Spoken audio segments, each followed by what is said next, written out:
Hey everybody, welcome back to Keeping the Knot Tied podcast. This is episode number 13. 13. Lucky number 13. I'm Lamont. Hi, I'm Shay. So we hope everybody is doing well. How are you doing, baby? Doing good. Sleepy as usual. As usual? Yeah, I'm really sleepy today though. Need some multivitamins. After this, we're going to get us a nap in, so I'll be okay. Are we going to take a nap or watch a documentary? Oh, watch a documentary. Are you going to cook? I know, all of that. All the cook above. And then, yeah, we'll do all of that above. So- Might doze off a little bit. So how was your week this week? It was good. Busy. As long, always? exhausting. Exhausting? Yes. Kind of up and down. But it's cool. How was your week? It was pretty good. What you looking at? Is this on? No. It's not. It is on. I just It saw the is? green light. Yeah. Oh, I don't know. Might not be turned on. Just want to make sure. Oh, how was your week? It was pretty busy. Mm-hmm. A lot of stuff going on at work, some changes and stuff. So Yeah. busy. Then dealing with the coronavirus. I know. That was like a whole issue. Everybody's watching right now, probably quarantining. Right in the house. Well, they should be. You know, At this point, we don't know what's going on. But schools closed. yes, grocery stores mayhem. The grocery stores empty. Mm-hmm. Churches are closed, but we went up and got to church. Went to church our this church morning. was open today, which was awesome. I'm glad that he did that. So shout out to Pastor McFarland because that was awesome. It was yeah. good. And he had a good message too. So Good motivational word. fear not. That's right. Fear not. Yeah. Faith over fear. So it was really, really good. What do you think about the coronavirus? I know we talk about marriage, We talk family, all about- that kind of yeah. stuff, but what you think about You the know, it's situation? kind of I feel like with the coronavirus right now, I honestly feel like there's some stuff that are like, of course, that we don't know is being, American citizens. Like there's things probably in the back work somewhere that we have no clue what's happening, what's going on. Right. I do feel like it's very serious because whenever they close the schools down, I'm like, okay, something is like, it's serious. Like they close the school down here for 2 weeks, and they let them have an independent learning day. But I don't think it's no more serious though than the flu. right? I mean, as far as I think the virus itself maybe, but because of the impact it's having on the whole world, if you think about it, we've never in all of our years had anything like this happen before. So I think a lot of like the unknown, I think there's a lot of like, we still have to be cautious. Like, of course, I mean, you gotta have a common sense as well. Still be cautious, like of what's going on around us. And I think the media and the news and social media and all that stuff kind of plays a big role into how we're feeling about the coronavirus. Like I just try to urge people to educate yourselves on it and see what's really like what you need to do as far as yourself and your household to keep your family safe as well as the people around you safe, which is hard. I'm just being honest. Like I work in a financial world and I see people. So it's hard when you come in contact with different kinds of people and this stuff is on the outskirts and you don't know, like I really don't know what's happening. Like I don't know what's going on. You don't know where you can get it from, where you can catch it from. And now we're having all these warnings and all this about it. And it's just one of those things where we just never been in a situation like this before in the world. So just a little, I wouldn't say uneasy, but it's still like, it's in the back of your head. Just gotta be cautious. Yeah, of what's going on. More cautious now that you're actually aware of what's going on. Yeah. And you know that, it's a disease that spreads through contact. So you gotta be careful of, who you touch. Like even at church today, it was like no touching. If you want to hug somebody, we did the Wakanda. which I thought was dope. We were like, hey, you can't hug you. Like, it's hard when you're used to like embracing and they're really like the church you attend. They're like it's the greeting and they do the fellowship. greeting. It's like 5 minutes of walking around, hugging your neighbor, shaking hands, talking, catching up. So that was really, really, really different for them, and for them to have that change, I was like, okay, it's a little bit, it's a different little feel. Something is happening in the universe that we kind of just don't know. And I told you yesterday, like, because in the beginning, I'm like, I don't necessarily understand why they shutting everything down. Like, why are they closing stuff?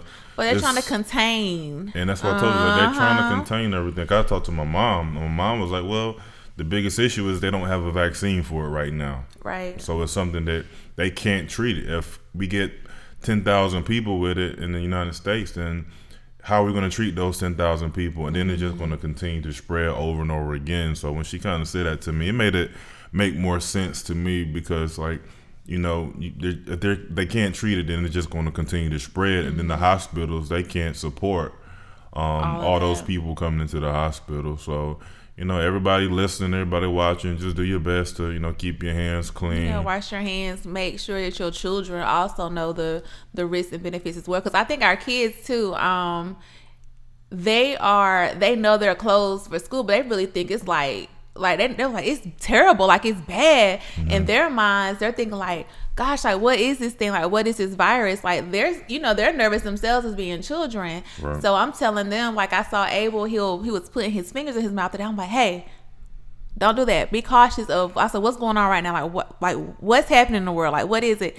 And he was like, oh, that coronavirus thing. I'm like, yeah, but in the back of my head, I'm like, you still, even though it's not, if the coronavirus wasn't around, stop putting your fingers in your mouth.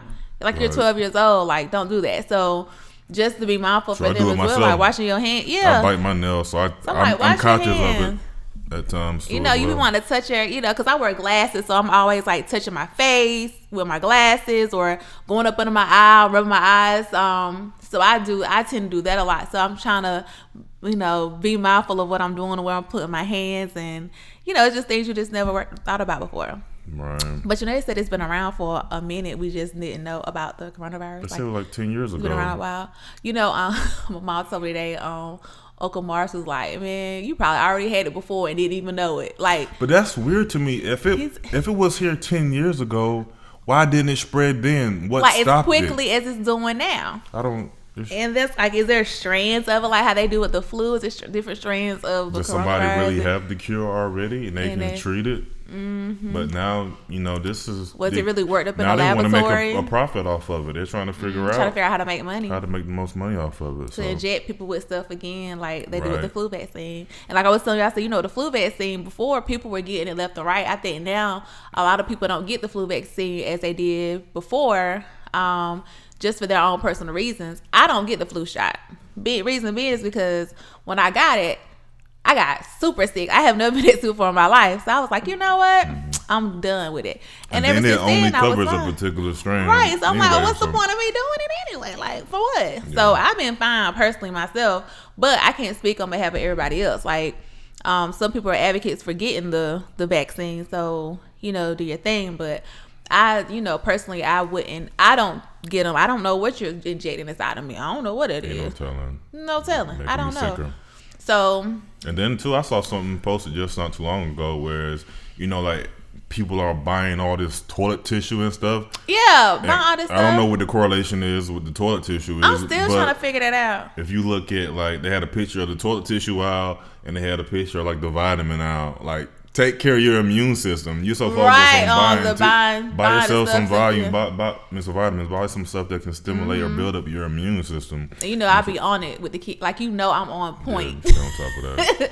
With the kids, I make sure something new every week. Yes, but this one right here, this elderberry situation, this vitamin C supplement, that have been. I heard good things about elderberry. But they and they've been doing good with it too. They are really like, they make sure that they take it and they don't mind, like they know, so really? They do that every day. Oh yeah, they do, because you leave right on the kitchen counter so they can take it. Yep, so they do really, really good with that. So yeah, so just wash your hands and take care of yourself. Fear not.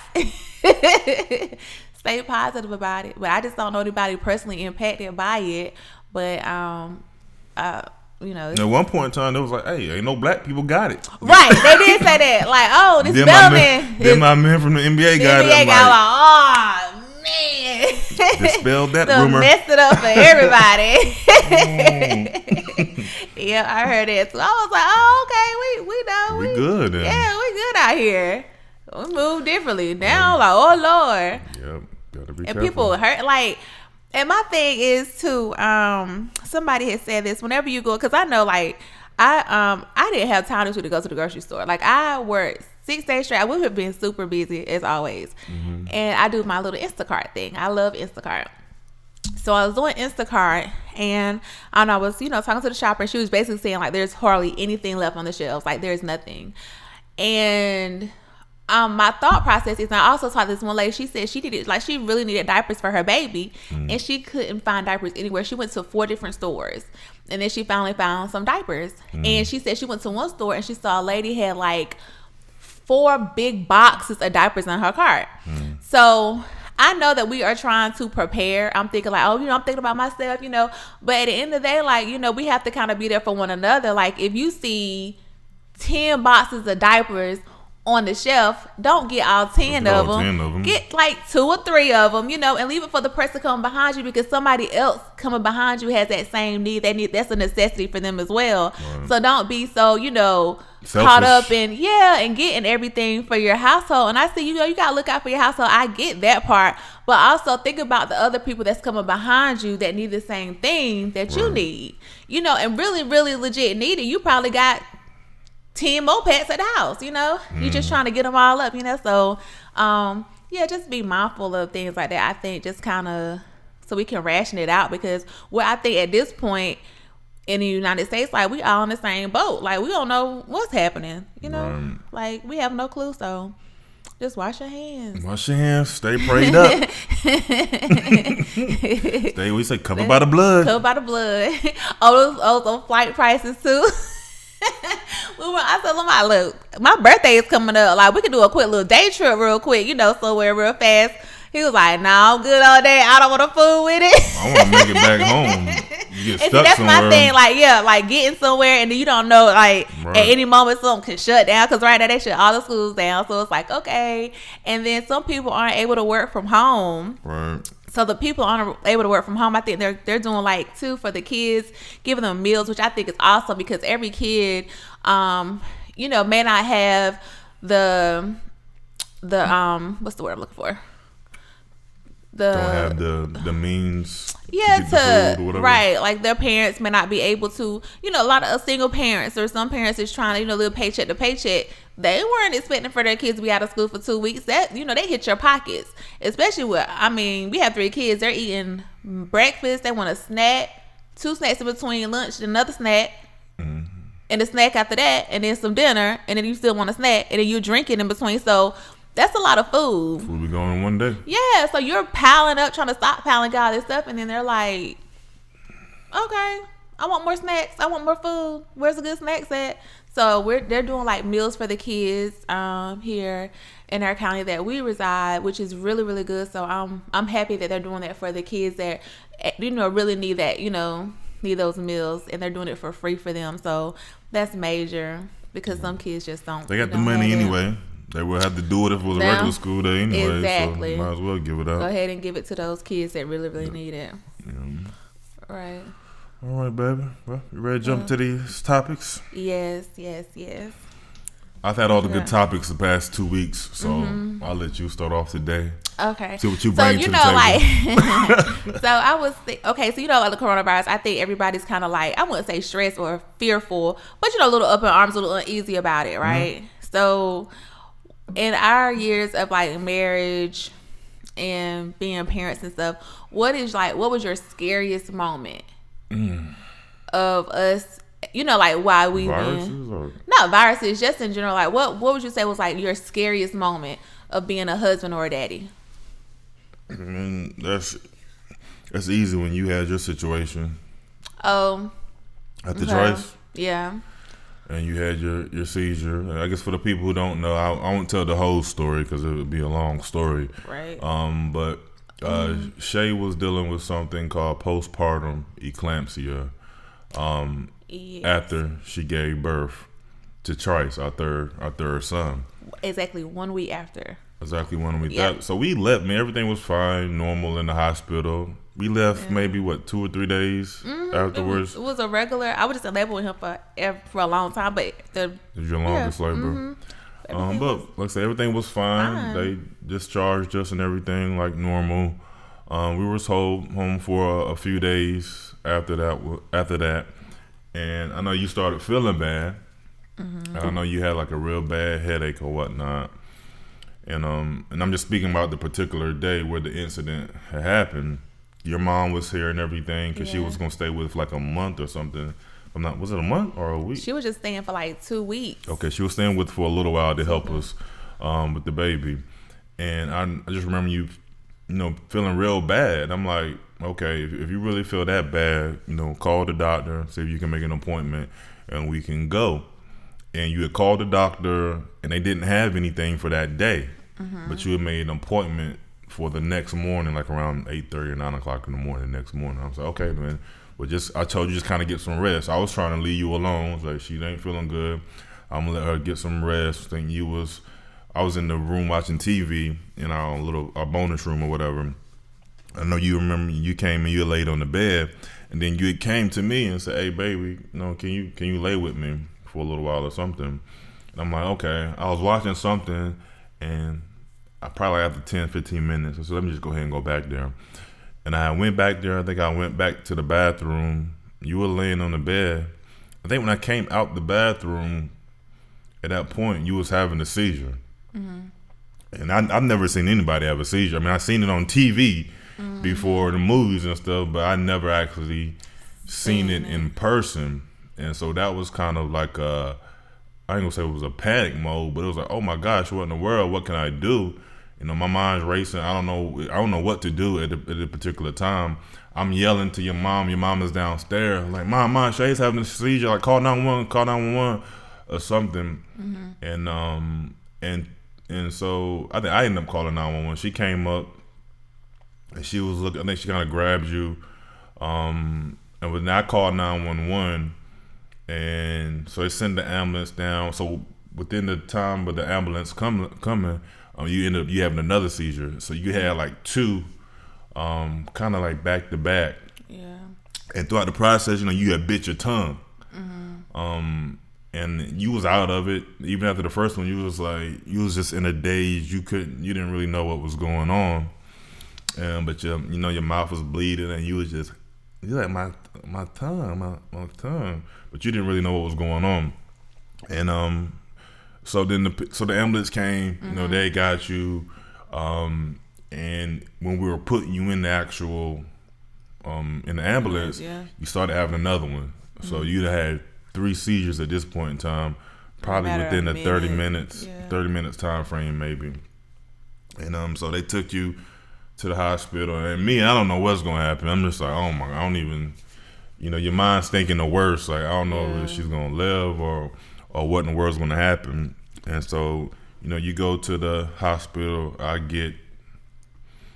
I think your mom stayed with the boys. Did she stay with the boys? I think she told me she had stayed with them, and she told you to go. Yeah, she told me to go, and she stayed with the boys. So I'm flying there to the emergency room, and then I figure out where you are, and I go back there where you are, and it's just like you were at this point. You was like a totally different person, because when you go through the seizure, you shut down. Yeah, your body shuts down, and you're more or less out of it.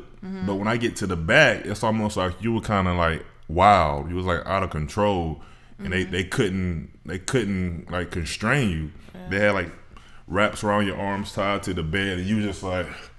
See, I have no clue what I'm looking at what looks like a mad woman right now. Like, what in the world is going on? And they had all kind of tubes and stuff going through you. And they was like, but she's not cooperating. She's not gonna be able to take her medicine. And this was one of the hardest things that I ever had to do.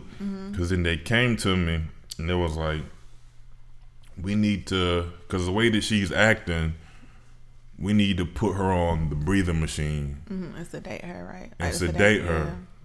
But that was just like scary to me. Like, what? I'm like, if she can breathe on her own, I don't want her to breathe on her own. I don't want her to use a machine to breathe if she doesn't have to.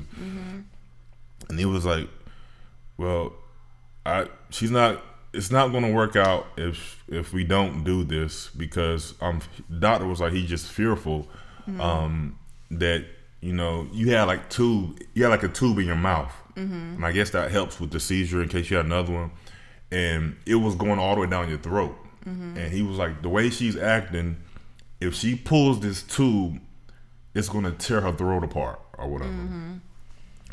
And I'm like, when you just think of that, it's like, man, yeah, like what do I do to take somebody who's breathing on their own, to put them on a machine? What if this machine messes up? Yeah. What, I mean, you just think in the worst situation. Right. I'm like, oh.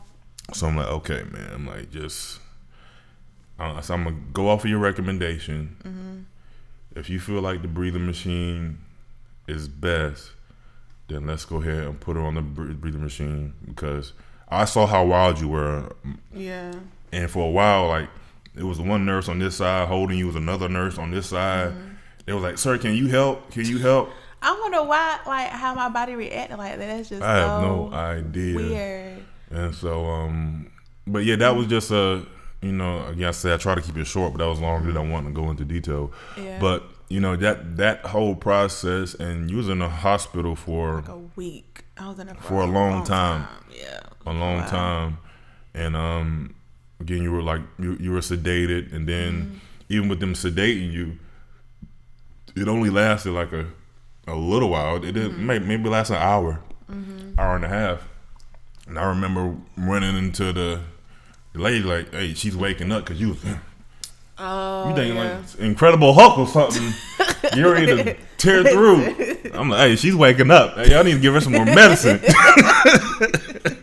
You're wildin'. She out here tripping out here. Like, she on steroids. But yeah, that was definitely one of the scariest things. So, just happy that you poured through that. But that really just kind of shows you how precious life is. You shouldn't take anybody for granted, because we seen like a lot of death lately. When you look at Kobe Bryant and all these people that we know they're dying at young ages, man.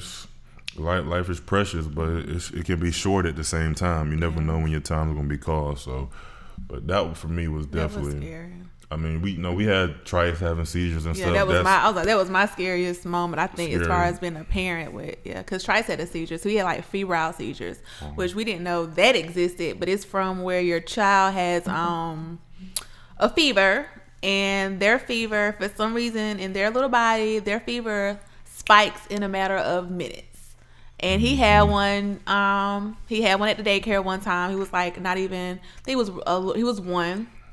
We didn't know what was happening, and went to the hospital and stuff like that. So we found out he had that condition, and then like he was fine. And then like just now this past Christmas, the week for matter of fact, the day before Christmas Eve, he had one, and we all saw, because I didn't see him have the one at the daycare, but we actually saw him having a seizure and convulsing.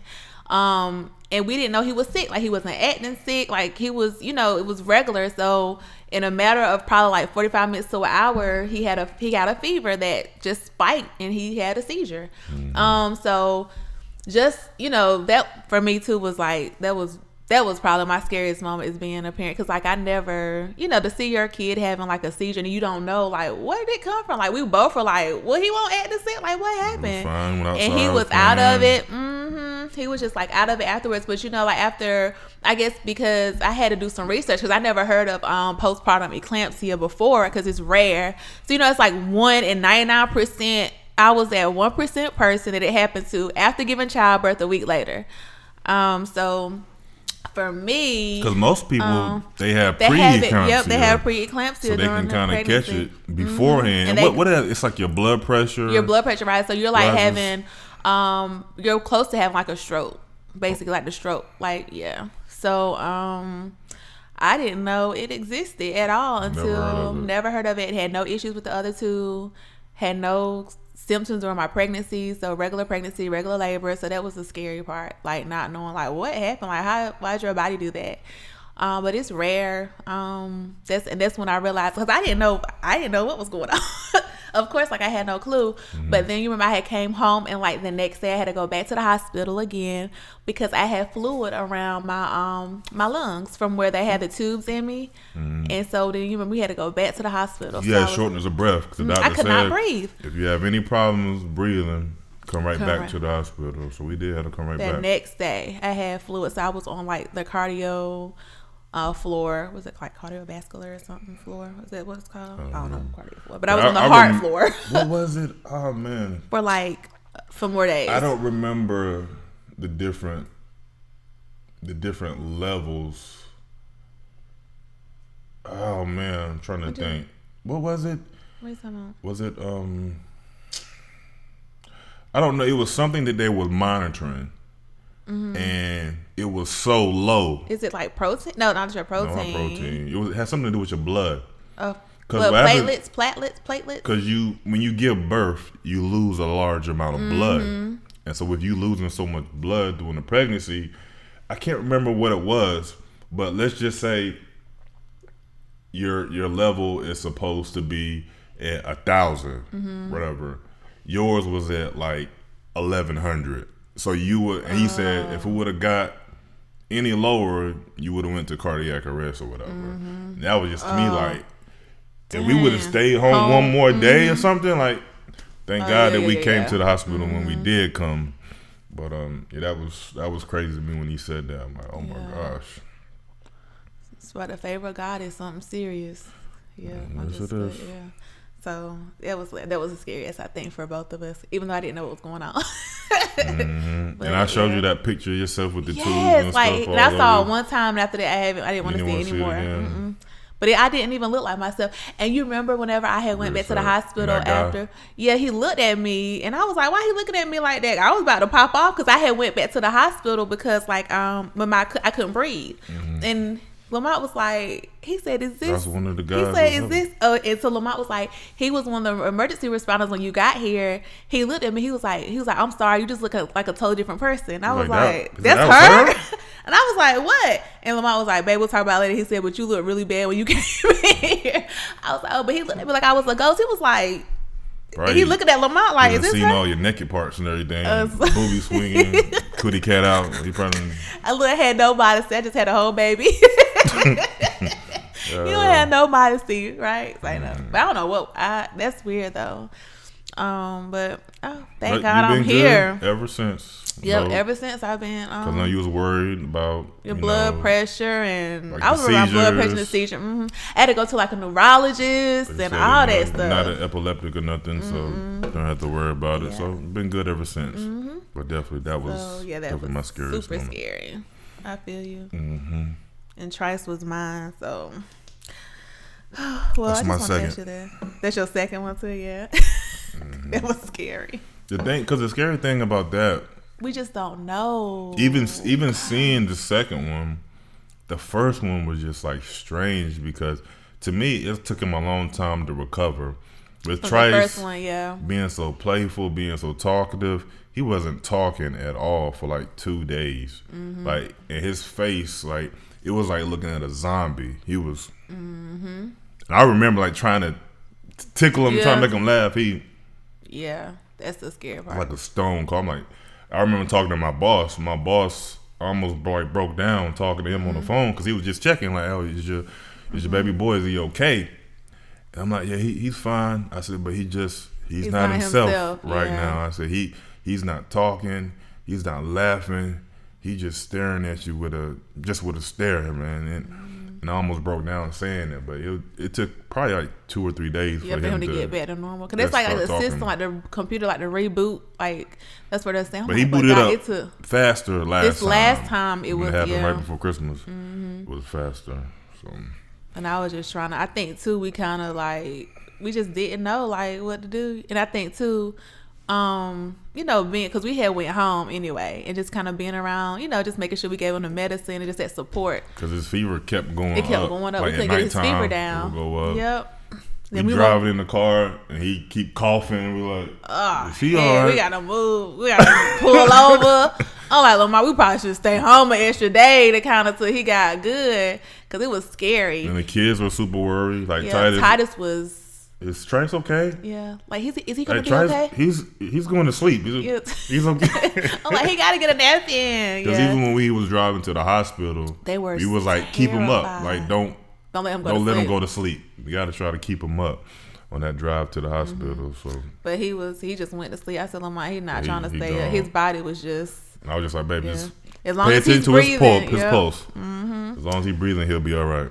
Yeah. So that's just scary. Just being a parent, man. Like, yeah. Yeah. Ooh, being a parent, being a husband, not easy. Not easy. And you saw both of us, so. And then the other time when he got sick. Oh yeah, and I had to fly back. Yes. And he stopped breathing. Then I didn't know what was happening. That scared me to death. Yeah.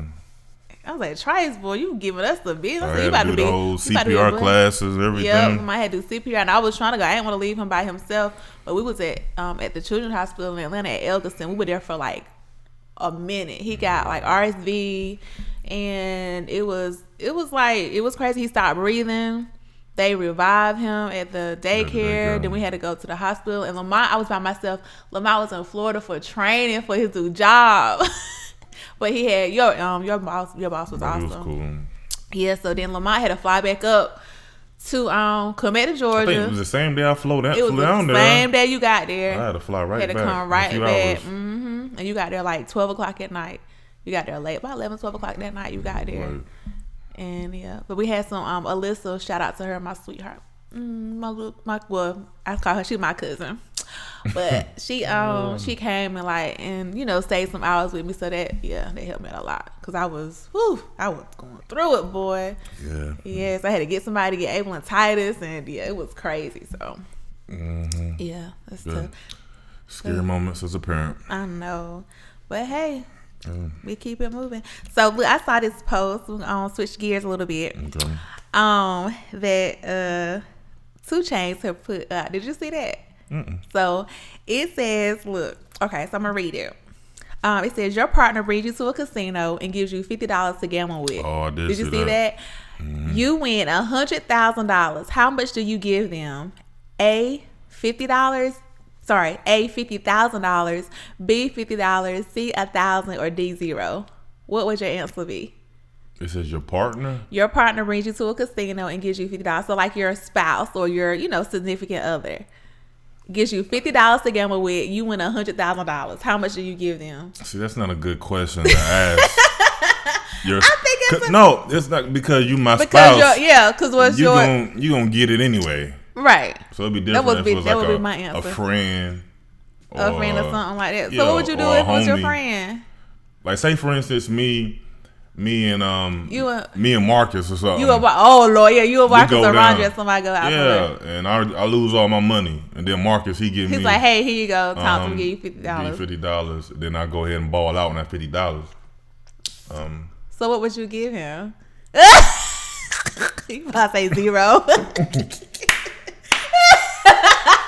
How much money did it win? How much did it win? If he give you $50 and you win $100,000. So your options are A, $50,000, okay. B, $50,000, C, $1,000, or D, 0. Might give him $1,000 out of it, man. Oh, Marcus, like because at the end of the day, like you gave me the money and I flipped it. But he looked out. That's why I'm giving him $1,000. That's a big return on his investment right there. $1,000. You know what I mean? I didn't want to see what you were gonna say with that. That's funny to me. I thought it was interesting. I might give him a little more than $1,000. Those are my only options. I might give him a little more than $1,000. But you ain't gonna give him half that 50 though. He's not getting half. Them 50 G's. Nah, I made that work. I appreciate you giving it to me, but I made it work. You feel me? I could have put it in the drain. I could have just lost all of it. I could have lost all of it. Oh, you know what I mean? I used my smarts and wits on the poker table, on the blackjack table. Oh, here you go. Roulette, wherever, and I made it work. Here you go. Oh, what would you do? I would give about, like, if it was me, let me see. Because if I won it and we were together, that's both of us. That's ours. That whole $100,000 yours. You gonna take it anyway? So it don't even matter. I like to get you some sneakers or something, a nice little watch. You know, you like some watches. Throw your watch in there, some shoes. Yeah. That's sad. That's sad. Get you a little sports car. They'll take up the whole $100,000. I'm about me something older. I ain't gotta be brand new. Since you want your sports car. I gotta give me a convertible. I probably would get a convertible. Then I gotta invest the rest. You in that convertible Business. I can't deal. That's the only thing I ain't got that I really want is that convertible. Really? And I be debating about the bike. It's like You I don't want a need bike, that. but it's like when am I gonna drive it if You I ain't get really it? gonna be. I ain't gonna really drive We'll it. wait till like we older, like retired or something, and then do something like that. I don't need it right now. I'll ride on the back of the bike. Pretty sure you on the back of the bike. Put you in a little caboose on the side. Like the kids. I'd be terrible. I'd be scared. You be scared. I'm scared of like, I don't know what it is. I'm scared of motorcycles. I guess because I just hear so much. I mean, you can accident in the cars, but I'm talking about the spider. The spider's on 3 wheels, so it's different. Oh, see, I'll ride something like that. I used to ride go-karts back in the day. You know, I was a little tomboy. So I could do that. But I used to ride down dirt roads. My go-kart was fast. Wait a minute. My go-kart was really fast. I was tearing that dirt road up. No more than 20 miles per hour. But when you about 10 years old, that thing be rolling. Feel like you going 100. My go-kart was fast, boy. I was to tear that thing up in that dirt road. I was out in the wind. So I'll ride something like that. Those are fun. Yeah, those fun. I do like a little spider. Yeah, something like that. Those are expensive too. Have you seen the guy that be riding around here with his? He has one. I don't think it's like a because it's on 3 wheels. He has like a red one. Next time I see him, you know what I'm talking about? What are you talking about? He got a caboose on it. But he ride it like in the road, like it really go like. So in the neighborhood? No, he be out there on the street riding. You never see him? I see him and take a picture because he be like sometime on my job. I'm not talking about like a slingshot. You talking about a slingshot? You have to show me pictures because you know I don't be knowing none of that. The stuff. slingshot looks more like a go-kart kind of. That's what I'm thinking about. That's what you're thinking about. You talking about like sitting like an actual motorcycle? It's a motorcycle. Yeah, it's like an actual motorcycle. It's an actual motorcycle. It just has 3 wheels with 2 wheels in it. 2 wheels in the back and 1 in the front. Oh. Is it or is it 2 in the front? You don't even know. It's 2 in the front. It's 2 wheels in the front, 1 in the back. You gotta show me a picture. I gotta look first. I showed you a long time ago. I gotta look to see if I would ride something like that. But that was what you. I'm sure you will. But you probably want to be behind me and wrap your arms around my stomach and hold me tight, though. That's what I want to do, baby. That's what you want. That's it right there. Cool. What else you got, baby? Give you one more topic. You got another one. Yeah, you one more. You've been doing good today. You're asking different questions. You're not doing the traditional relationship questions. You want me to do a relationship question? You don't have to. Do you want me to? Because it's No. keeping a knot tie. I mean, I could do a relationship question. You don't have to unless you want to. I can. I thought the other one was. Those are good topics. But it was a relationship question though. What was your scariest moment? That's a family question. What? I said being a husband or a daddy. That was a relationship. If you're a husband and you're a daddy, you're a part of a family, right? But okay. And then my other one was I thought it was like with the spouse with that, so that was still a relationship question. That wasn't a spouse question. Whatever. Get 2 chains ass. You said you was a person. You get on my nerves. Let's see.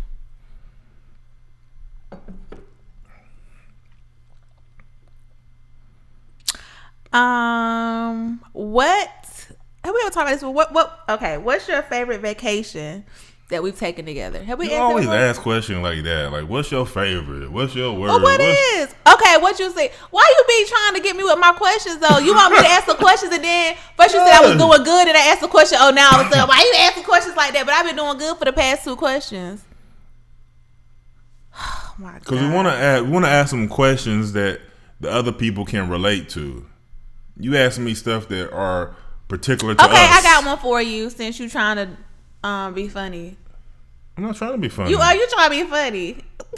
I want you to bleep all this out. You have the personal questions. Only 1 personal question per episode. But you have to make that beforehand. That's something we need to talk about. Well, now you know. When we're not in the middle of doing the podcast, Lamont, we can't be talking about it right now. I'm just letting you know. You letting it linger on. Are you finished now so I can ask another question? Or you want to go ahead and ask the question. Because you must got one over there.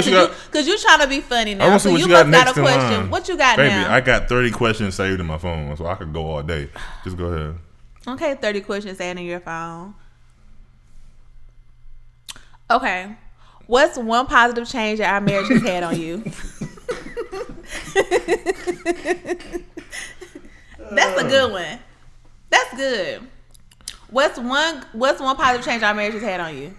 Have I ever asked you that before? We have to talk about this after the podcast on our questions. That's a good one. That's a good question. Okay, what question you got? What positive? Because you trying to be funny. Now What you say? What positive? What? You don't even know. See, you ain't even listen to my question. You just. Bloop. You said what positive effects? No, what positive change? Yes. What's one positive change our marriage has had on you? You got to think about it. Rascal. Because I haven't changed that much. So I got to think about what I've changed.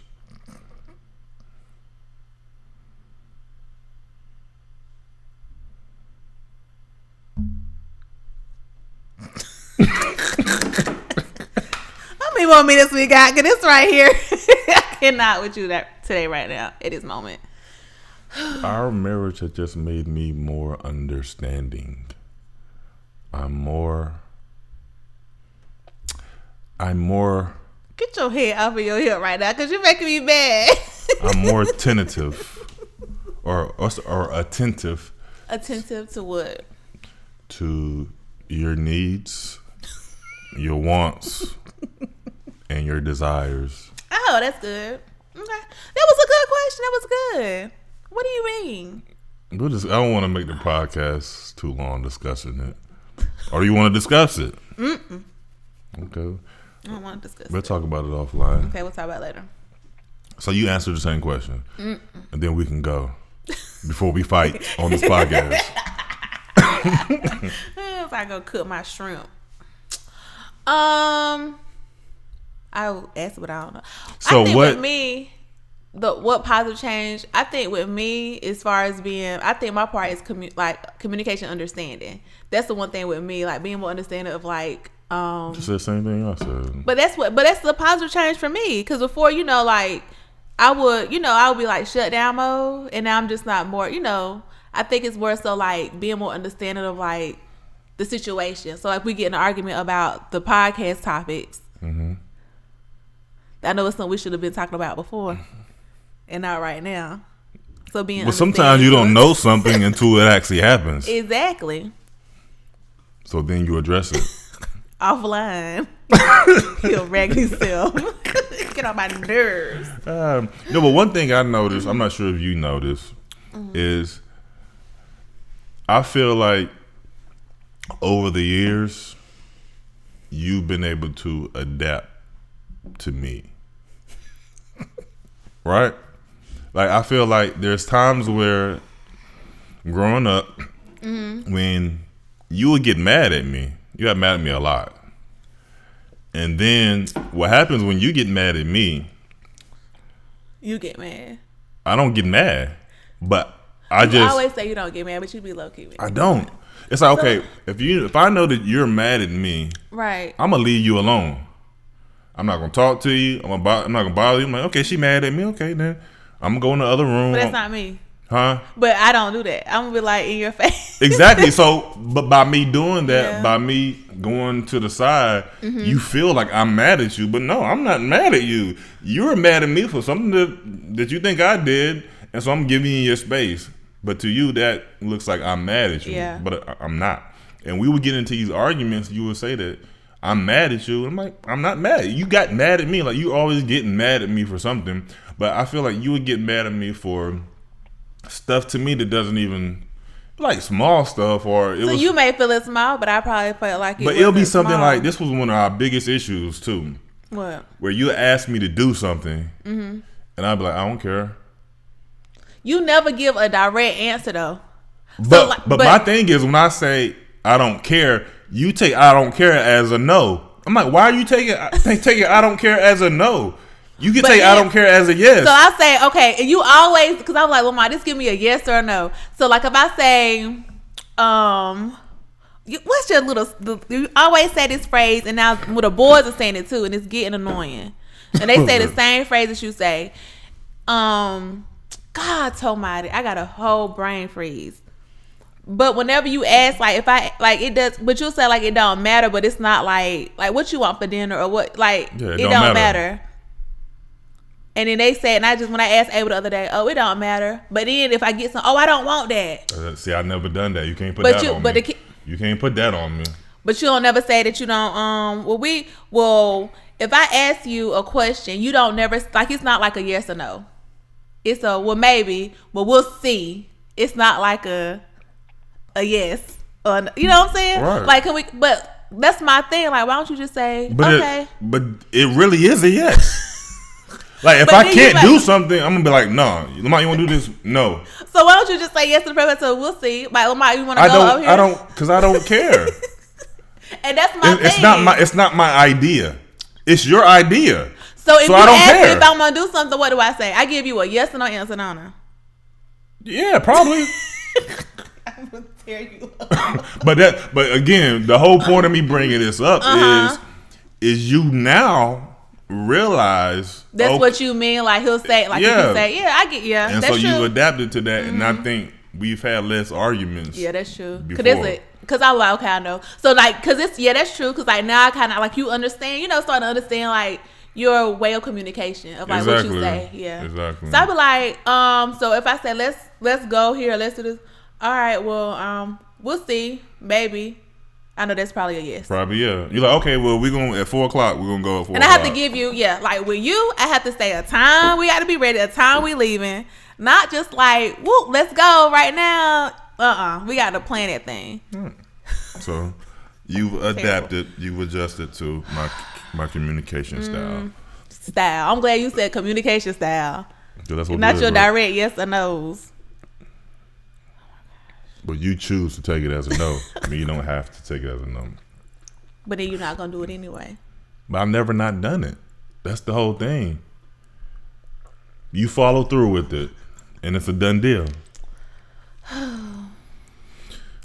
This is what? This is 12 years of marriage? Is this 12 years? Is it 12?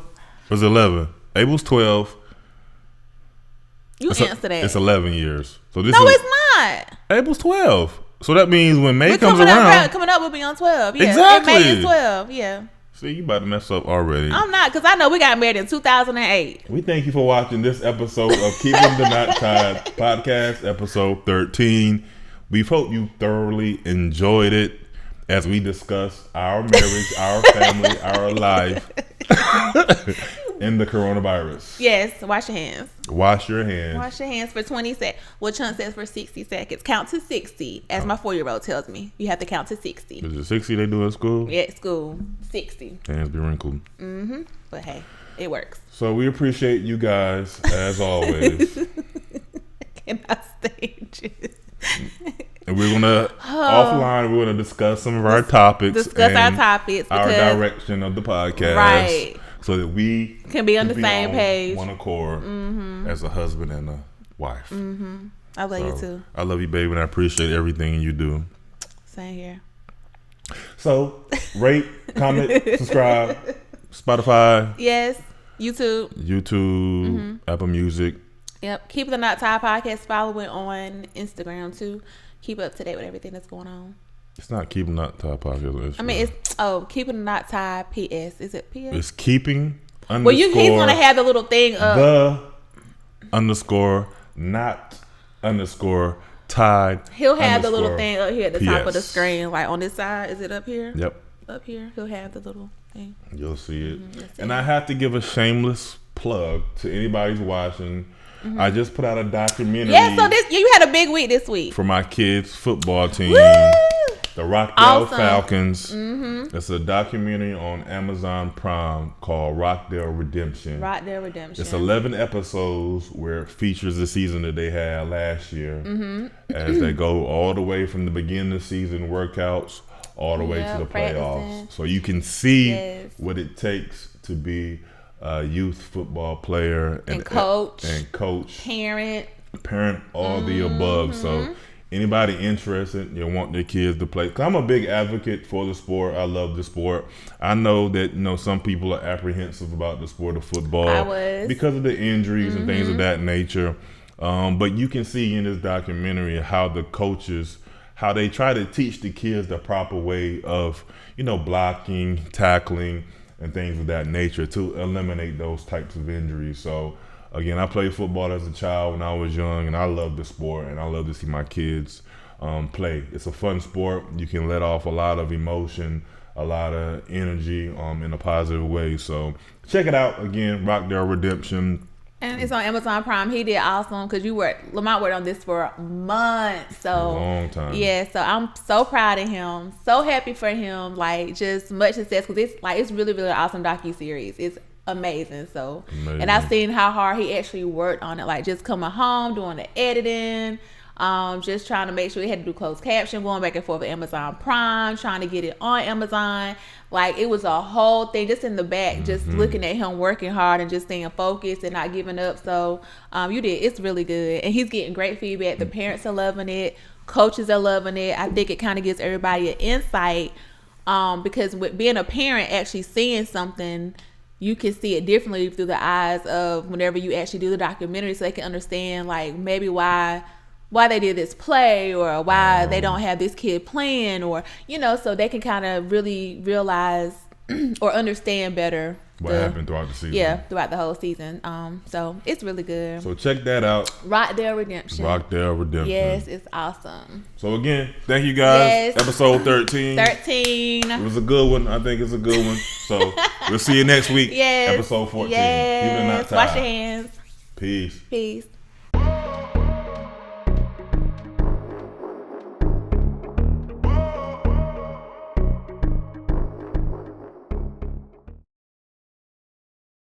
It doesn't matter how big he is. What do I tell you to hit all the time? Football is what? Waist and leg. When I'm up here at the slot and I'm crashing and cracking on that end, I'm loading up.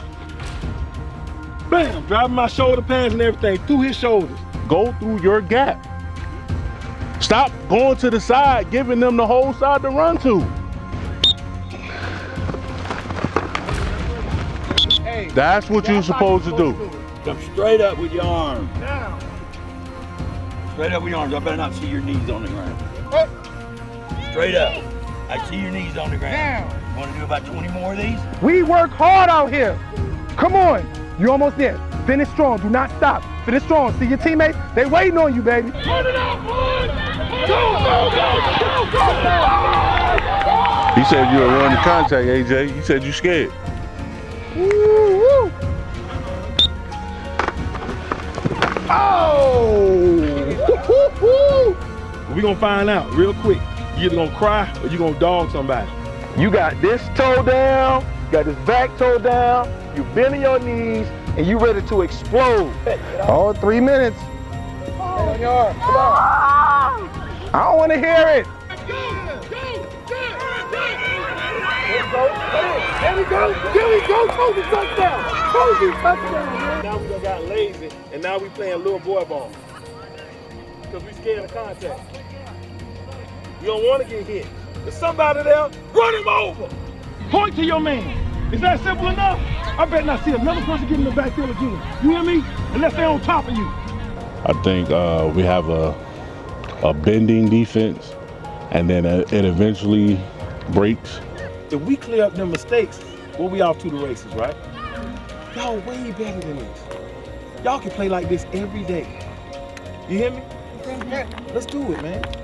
You want to be the best? You got to push yourself. Set, go. The display we had on the field on Saturday, that was unacceptable. I'm not dealing with that no more. I will put you on the bench as y'all seen that I've done. I don't care who you are. I said that last week. I don't care who you are. Stop doing what y'all want to do. Listen to us. Listen to us, got us 34 points. Doing what y'all doing, got them 13 points. Shoot. Back. Gotta explode, fellas. Explode, explode, explode, explode from your hips. Explode up. So from now on out, all that jump around and celebrate, none of that. We'll celebrate and jump around when that clock reads 0-0. Go. Full speed, hit it low. We're gonna make you out a football player. Wow, man. I just want y'all to be excited about playing football, all right? Come Saturday, man. I know I'm on the offensive side of the ball, but I want y'all to promise me one thing. Defense, I want to see 0 on the other side of that scoreboard, all right? That pout gonna get you sitting down. Look at me when I'm talking to you. It's gonna get you sat down, boy.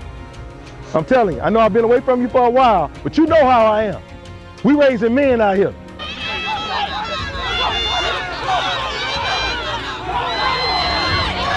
Go! Come on, guys, get into it. There we go, Jalen. Keep moving, bro. Put your feet moving. Plant the feet. Put him in the hey, put him in the woods. Put him in the woods.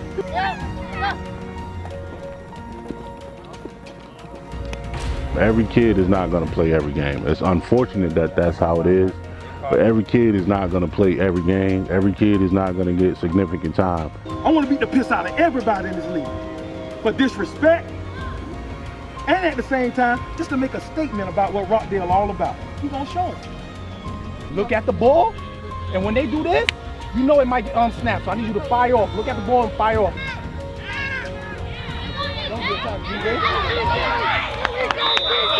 I can say the same thing I said to y'all weeks ago when we first started. You do not want to be out here, do not come out here.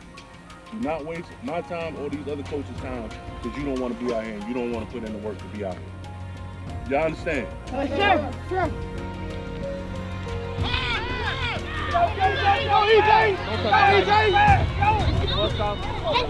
Do y'all think if y'all was at Atlanta Ducks, East Point, Fantown, Independence, Decatur Army, do y'all think that they would put up with somebody walking around? No, sir. So what make y'all think we gonna put up with it? Don't let this win go to your head. All right? Enjoy the weekend. It's time to go back to work on Monday. Total playoff teams will be 6 going to the playoffs. So one team's not going to make it.